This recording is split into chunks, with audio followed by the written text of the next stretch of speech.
আসসালামু আলাইকুম প্রিয় শিক্ষার্থী বন্ধুরা, আশা করি আমরা সবাই ভালো আছি। আবারও স্বাগতম আমাদের অনলাইন ক্লাসে। আজকে বরাবর মতোই আলোচনা করার চেষ্টা করব অ্যানালাইটিক অ্যান্ড ভেক্টর জ্যামিতি বিএসসি এবং অনার্সের সাবজেক্টটি। তো বোর্ড প্রশ্ন, তো আমরা দেখতেই পাচ্ছি যে প্রশ্নটি কি ছিল, সেই প্রশ্নটি আমরা সমাধান করার চেষ্টা করব। তো তার আগে ত্রিমাত্রিক কার্তেশীয় স্থানাঙ্ক অর্থাৎ চ্যাপ্টার 6, এখান থেকে যে বেসিক নিয়ম বা বেসিক যে সূত্রগুলি আছে অবশ্যই জানা থাকতে হবে।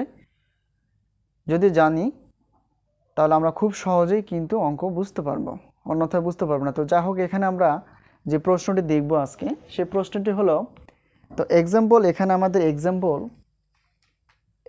বই এক্সাম্পল 23, ঠিক আছে। তো এখানে এক্সাম্পল 23 আর দুইটি সরলরেখার দিক অনুপাত। তো দুইটি সরলরেখার অনুপাত দেওয়া আছে 2, 1, 1।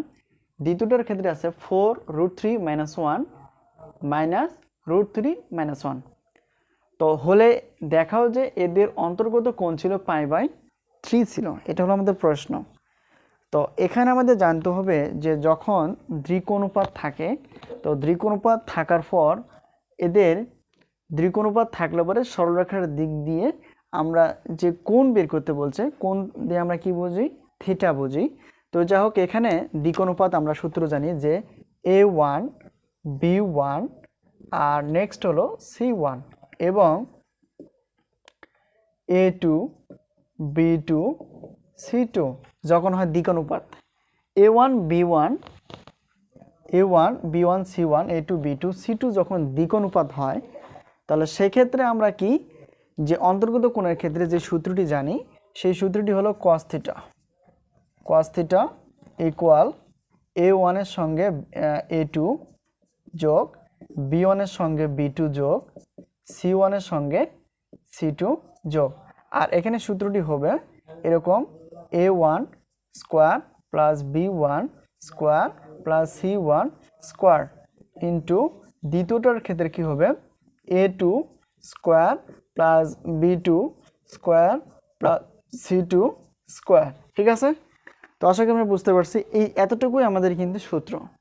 তো এখানে যে জিনিসটা আমরা যদি বলি, তাহলে এখানে বলা আছে, দেখো ভালো করে খেয়াল করো, তাহলে A1 B1 C1 A2 B2 C2, মানে A1 যদি 2 B1 1 C1 1 যদি হয়, তাহলে A2 4 হবে, B2 হবে √3 - 1, আর তাহলে নেক্সট হবে C2 হবে -√3 - 1। ঠিক আছে? তাহলে এখানে আমরা লিখতে পারি, আমরা জানি,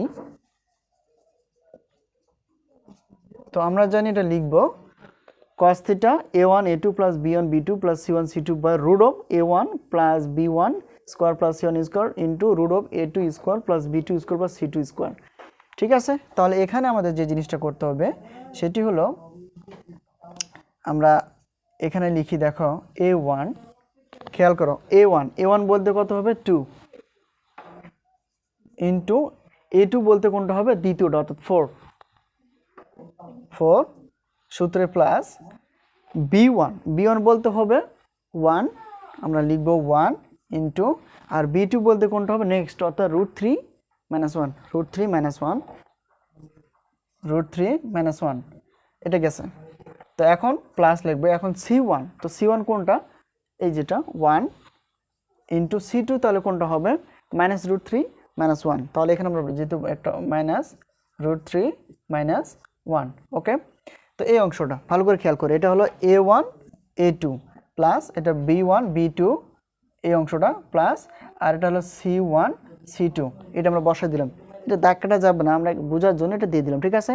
তো নেক্সট কি হবে, রুটের জায়গায় রুট থাকবে, আমরা এখানে কি করব A1 এর স্কোয়ার, A1 কত 2, A1 2 তারপরে স্কোয়ার সূত্রে প্লাস, আর B1 কত 1 তারপরে স্কোয়ার সূত্রে প্লাস, আর C1 কত, C1 হবে 1 তারপর স্কোয়ার। আচ্ছা, এখানে ইন্টু আকার আছে, যা আছে তাই থাকবে। এখানে রুট দেখো, তাহলে A2 স্কোয়ার, A2 কত 4 তারপর স্কোয়ার প্লাস B2 কত, B2 হবে √3 - 1 অর্থাৎ √3 - 1 তারপর স্কোয়ার সূত্রে প্লাস, আর C2 কত হবে, C2 হবে -3 - 1 তারপর স্কোয়ার। ঠিক আছে? এই অংশটা আমরা যদি মানগুলো বুঝি তাহলে খুব সহজে কিন্তু অঙ্ক হয়ে যাবে। তো এখন উপরেরটা উপরে হিসাব করবো, নিচেরটা নিচে হিসাব করবো। এখন দেখো তো এখানে 2 আর 4 গুণ করলে 8 হবে, প্লাস প্লাসে দেখো 1 দিয়ে যদি √3 - 1 গুণ করি তাহলে কি √3 - 1ই হবে। আর এখানে দেখো প্লাস, আমরা এটাকে ব্র্যাকেট ক্লোজ করতে পারতাম, দেখো প্লাস মাইনাসে মাইনাস, প্লাস মাইনাসে মাইনাস, 1-এর সঙ্গে √3 এটা যদি গুণ করি তাহলে কী হবে, এই অংশটা হবে। আর নিচেরটা দেখো, আমরা যদি হিসাব করে দেখো এখানে 2 এর উপর স্কোয়ার মানে কত হবে, 2 2 4, আর 1 এর উপর স্কোয়ার মানে কত হবে 1, 1 এর উপর স্কোয়ার মানে 1, তাহলে 4 আর 1 যোগ করলে কত হবে 6, অর্থাৎ √6।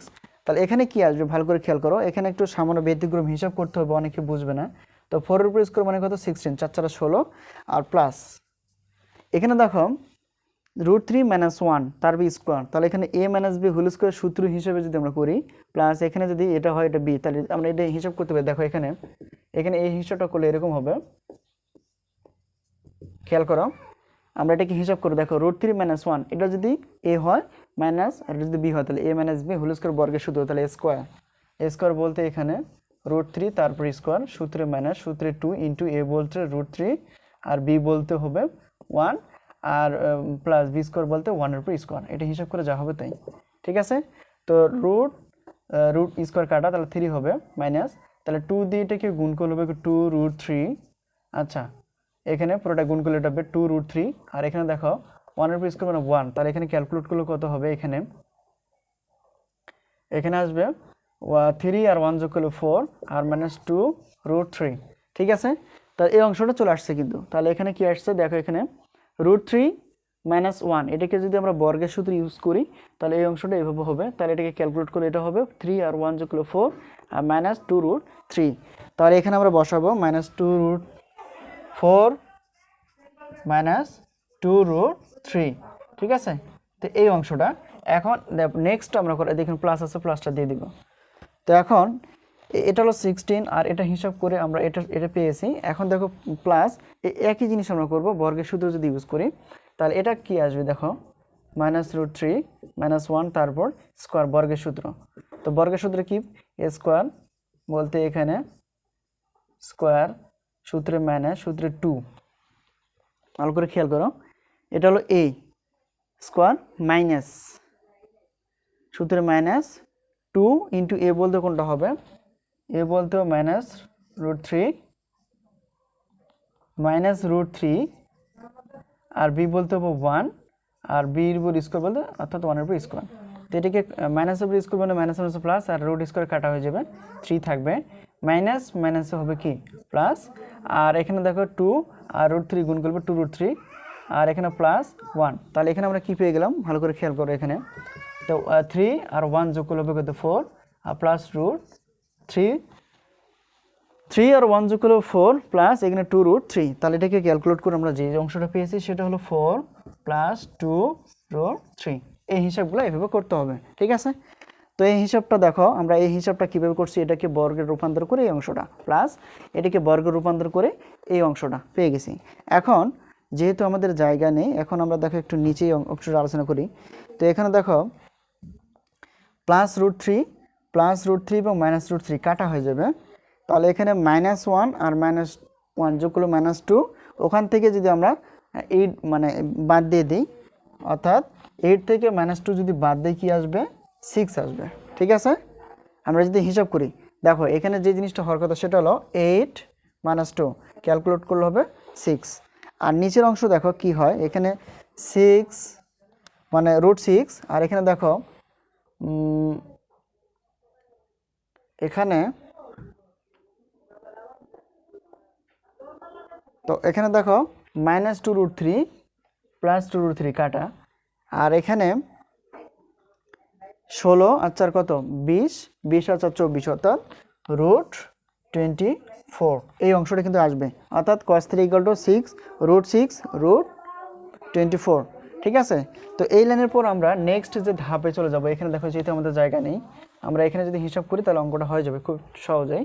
তাহলে এখানে আমরা লিখতে পারি অতএব cos 3 = এখানে 6/√6 √24, এটাকে আমাদের cos-এর মান আনতে হবে। তো এখানে দেখো উপরে আমরা যদি হিসাব করি, এখানে √6 × √6 নিচে √6 × √24, এটা করা যায়।